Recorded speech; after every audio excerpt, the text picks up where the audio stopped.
Welcome to Autism and English Language Learners, Dual Identified Students.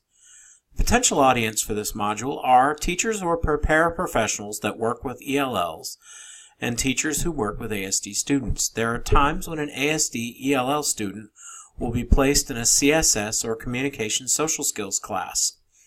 Autism may be seen as the higher priority in this case over English language acquisition, or the CSS class was viewed as the least restrictive environment.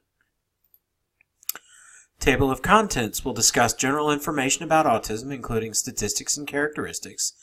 We'll have a brief discussion question, discuss the triad of impairments, challenges you face in the classroom, a brief quiz with answers, an extension activity, resources you might find helpful, my final thoughts, and references used to create this module. According to Talking About Curing Autism, or TACA, it is estimated that 1 in 42 boys and 1 in 189 girls are diagnosed with some form of autism. Around 100 new cases a day are diagnosed in the United States. The Autism Society estimates that 1% of the world's population is on the autistic spectrum. Worldwide statistics are difficult to actuate as some countries are better than others at reporting statistics. Minnesota represents a microcosm of the situation in other states. The number of ELL students identified as ASD has continued to rise. As a result, more research is being conducted to determine the best way to not only meet the needs of the ASD side of the student, but also meet the demands of ELL. Characteristics of autism. ASD is characterized by impaired social skills, language impairment, difficulties in intellectual functioning, ritualistic and repetitive behavior patterns, and uneven development of skill acquisition. The essential difference between Asperger's disorder and autistic disorder is that Asperger's disorder there is generally no cognitive or language delay.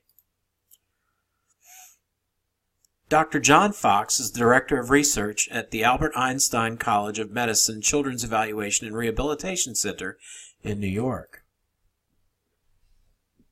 People have this notion, or certainly a notion, that maybe we're looking at one disorder. And so the first thing I would say is we're really looking at a term that describes a catch bag of intellectual developmental disabilities. And the way a child will pick up a diagnosis of autism today is entirely based on a triad or a trio of symptoms.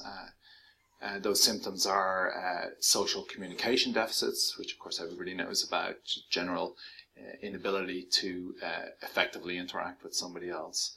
Perseverative or repetitive types of behaviors. These can be physical. They can involve fixations on specific things, fire trucks, airplane numbers, trains.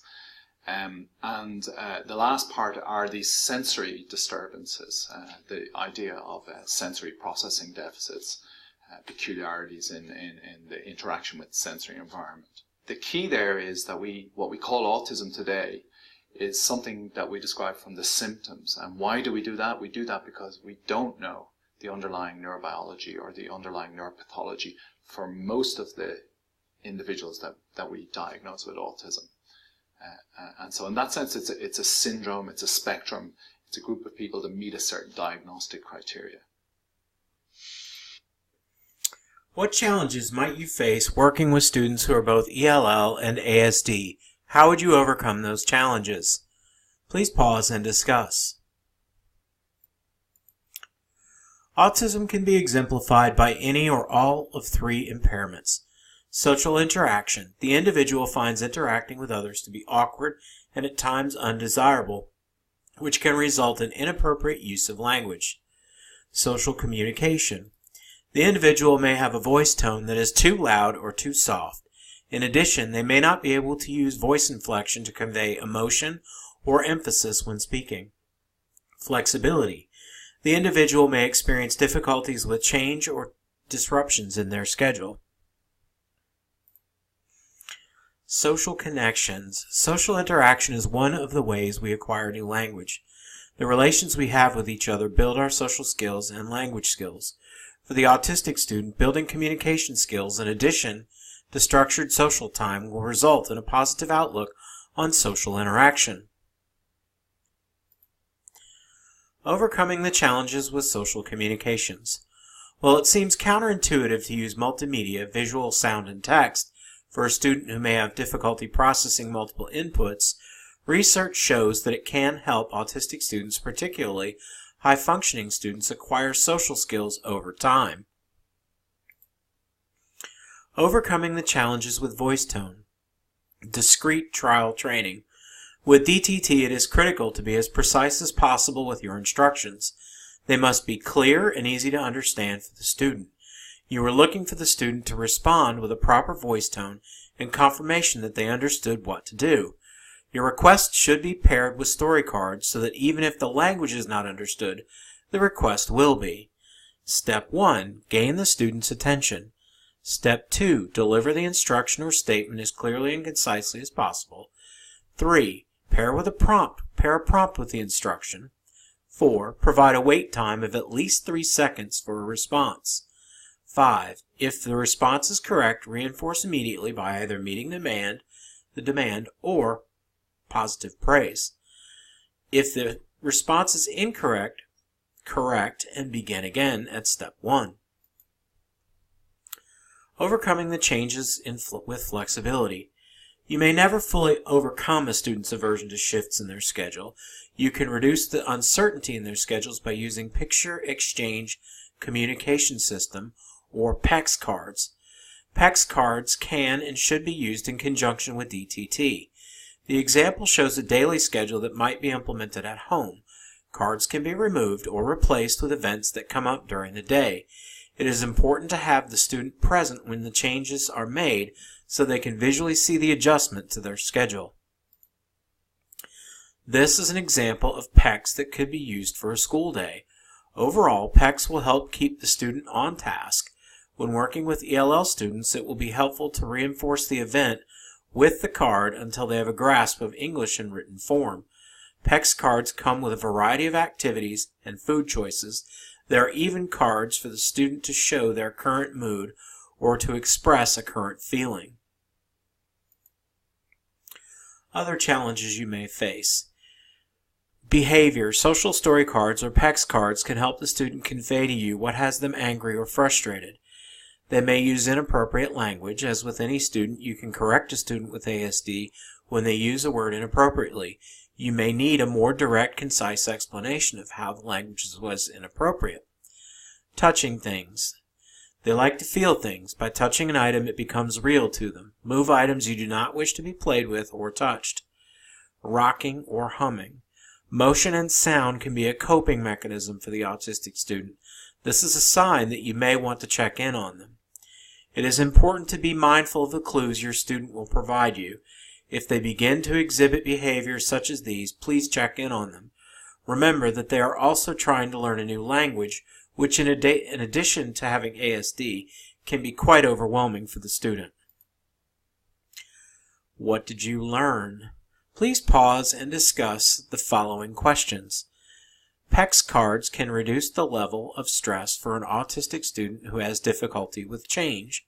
True or false? How much wait time should you allow an autistic student to comprehend what they have been asked before you prompt them again? An autistic student may rock or hum if they are frustrated. True or false? Answers. Picture exchange cards can reduce the levels of stress for an autistic student who has difficulty with change. The answer is true. PEX cards can reduce the level of stress an autistic student faces when facing change. How much wait time should you allow an autistic student to comprehend what they've been asked before you prompt them? The wait time varies, but it should at least be 3 seconds or more. An autistic student may rock or hum if they are frustrated. True, an autistic student may use rocking or humming as a way to cope with a stressful situation. You should check in on them if you experience this behavior. Extension activity. Please take time to review the following websites on the resources page. What challenges do you face in your classroom? Using one of the websites on the following slide, find a resource or resources you can use to assist your ELL students with autism. We have the Autism Society, National Autism Resources, Autism Speaks, TACA, and CARD, all valuable resources with a variety of interventions, accommodations, and methods to work with your autistic students. My last words are final thoughts. Please be patient with your students. They already have one issue to overcome, and now they're trying to learn English. Be prepared for something to work one day, but not the next. It is possible that you will try something and it will work brilliantly. You'll try it again the following day, and it just won't work. The main thing is to keep trying and for you to convey to your student that you understand and that you're on their side and that you believe in them. References. Thank you for your attention, and I hope you enjoyed this module.